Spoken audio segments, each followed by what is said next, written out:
key is having a good agent. You have to have a good agent when you're going through this process. Although I want you to learn the process from my perspective, but I want you to learn it from his perspective as well, because it's key to have a good agent that can negotiate for you and understand the market and understand what your return on investment is and what you should invest in the market.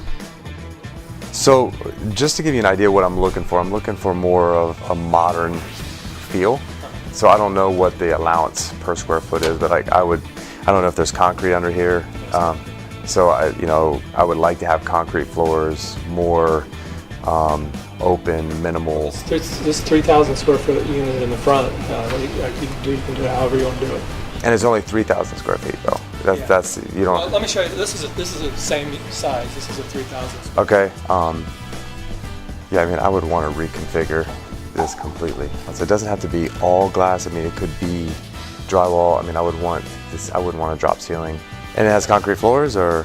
It has tile floors, but you can rip them out. Okay. Okay. Yeah. So to give you an idea, what I'm looking for, what I would like to do is when I come in, basically have a front desk, then a conference room, and then offices, around, and then some open area where I could put some cubicles, but some modern cubicles where if I had some service people that are working, I could do that, and then have a sales office all around the outside.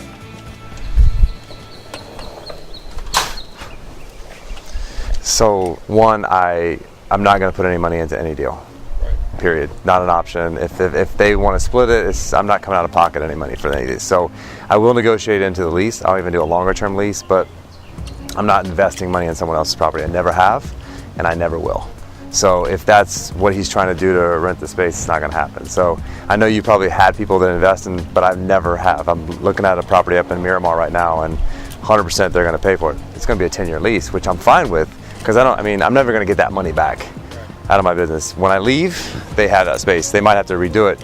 But this space here, I think we would have to completely do a redo. I mean, it would have to be gutted, which I don't think he's gonna, it's probably gonna be, what, $60, $70 per square foot to do it, to gut and build out. And I don't think, he doesn't seem like he wants someone just to move in and love his space. I mean, he's showing us each individual office. So well, the good things here is you have an owner that owns it outright. He self-manages.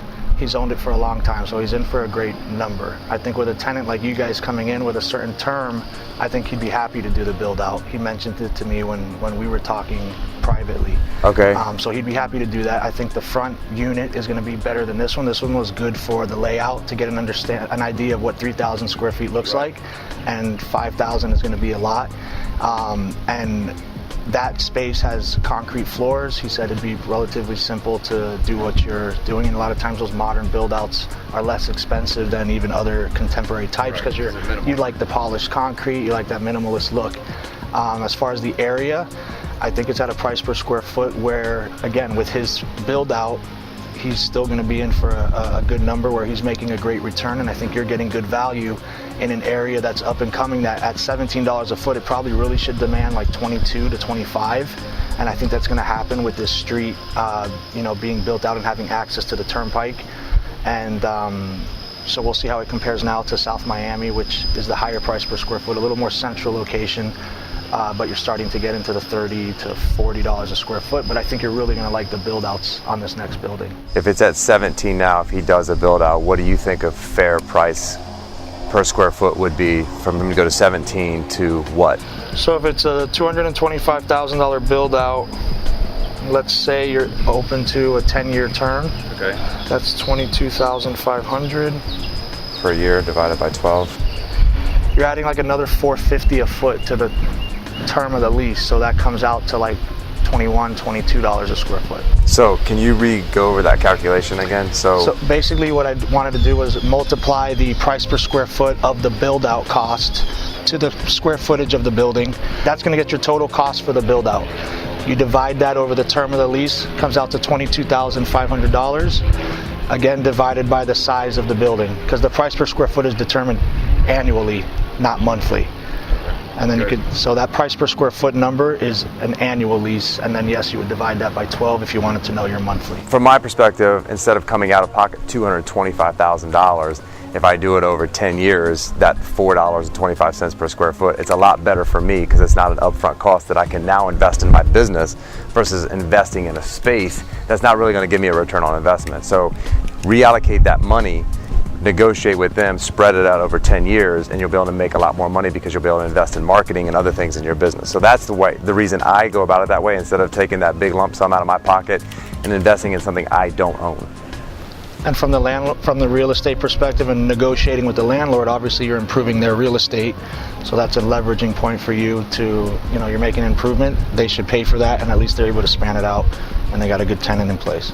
So the gross lease or full service lease encompasses the taxes, the insurance, and the maintenance, whereas a triple net lease is going to be put on to the tenant, and that usually is more favorable towards the landlord. So a gross lease is going to favor the tenant because you're kind of building all those costs in, and your pro rata share again is built in, and then triple net is a little more beneficial towards the owner because he just sits back, doesn't have to worry about any expenses, insurance, taxes, passes it all through.